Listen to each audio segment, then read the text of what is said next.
relink. So to relink into the higher self is the esoteric meaning of the term religion. So the seeker is attempting to relink into their higher self, which has been put in the shade of their ego personality, whose voice is sporadically heard and even less so acted upon. Thus, the seeker of truth must demand or feel a sense of reconnection with their higher self and the animating spirit that flows within it, and then act upon it. It's not enough to hear the beautiful thoughts of one's higher self or feel the power of its feelings or the creative urges of its mind. The human instrument must come into alignment and reposition the ego personality to its rightful place, adjusted in the knowledge of its role as a facilitator of spirit within the human domain. When the seeker sees these adjustments and feels the relinking into their higher self, they will have a sense of conviction that they're on the right path. Remember, I said earlier that it's a psychological process. It's the feeling of relinking to one's own divinity. It's the sense of empowered co-creativity with one's higher self and its unalterable connection to the fields of spirit that make possible its eternal connection to individuality and oneness, and an alternating, like a sine wave, like a wave of existence. This is the power you hold within you, and every authentic seeker is called to this very special and very personal mission. So you look at this as a mission of the individual.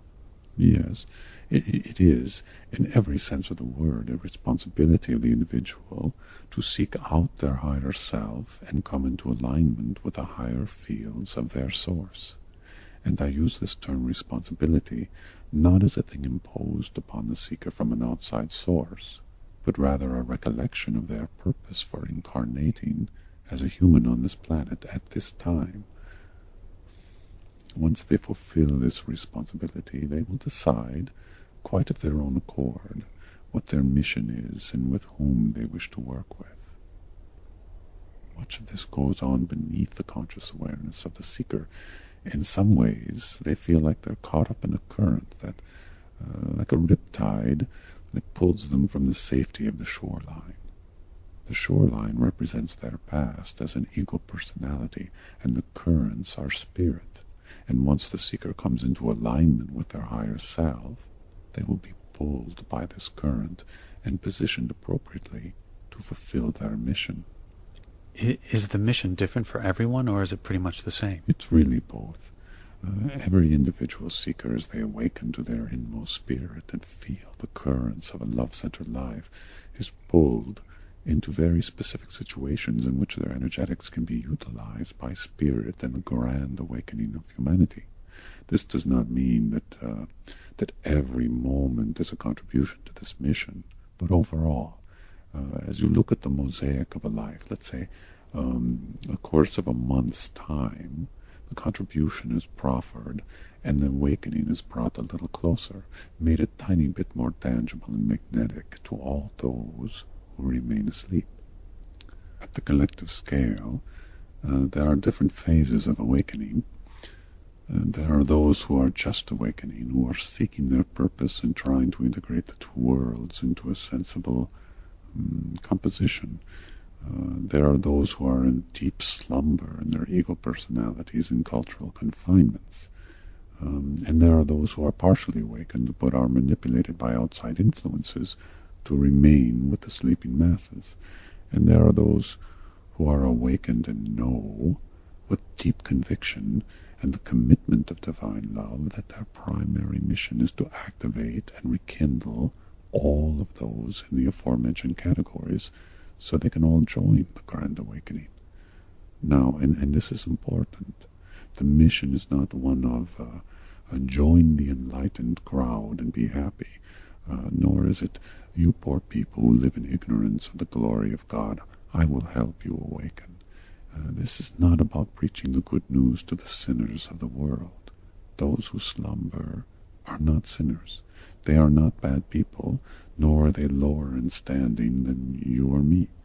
If you've ever seen a fish who inadvertently swam into a shallow tide pool and is now trapped, there is an instinct to help them return to the ocean, and this is the instinct we have and nothing more.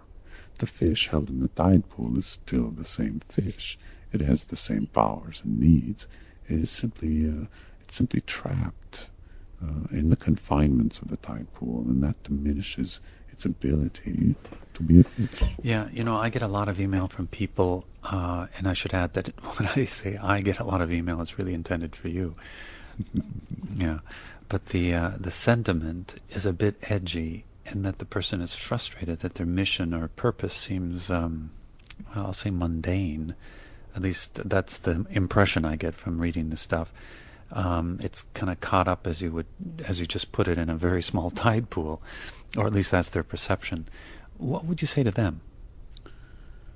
Well, this is a very common problem for people because they feel the expanding grids in the larger purpose of their life, and yet they confront traffic snarls or sick children, or making their next mortgage payment, or the ripples of a relationship gone bad.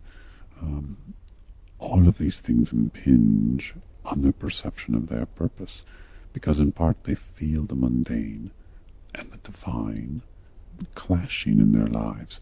They don't necessarily see the two worlds as connected in any meaningful way, but they are.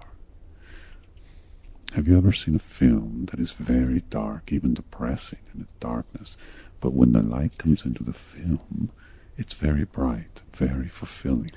Yeah, my wife and I love the HBO show called Carnival, and or Carnival. I'm not sure if I'm pronouncing that right, but it's about as dark as it gets. But because it's set in the Great Depression, when people shine, it really comes across from an emotional level, and I think that's a good example of what you mean.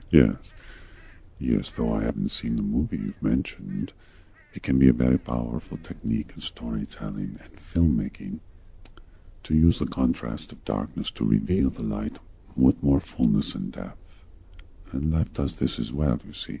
The darkness isn't necessarily a huge event or evil person as it's often depicted in film and stories. It can be the accumulation of hundreds of small things. But however it arises, it creates the conditions whereby you can use the 6 heart virtues and shed your light into the darkness of the times and into your local universe. The irony is that this is the purpose we came here to undertake. This is our mission, in effect, and yet most people find that the mundane distractions of life interfere with their lofty missions, when indeed they reveal them. Again, I want to add that I understand that this can be a difficult thing to see in this light. But if the 6 heart virtues were ever flowing and easy to transmit, how would you develop your skills? How would you strengthen your determination to send these virtues amongst your local universe? How would you help in the situations of crisis or difficulty? How would your mission remain a vital element of your life over the changing times? And how would you understand the situation of others and feel genuine compassion? When the darkness enters your world,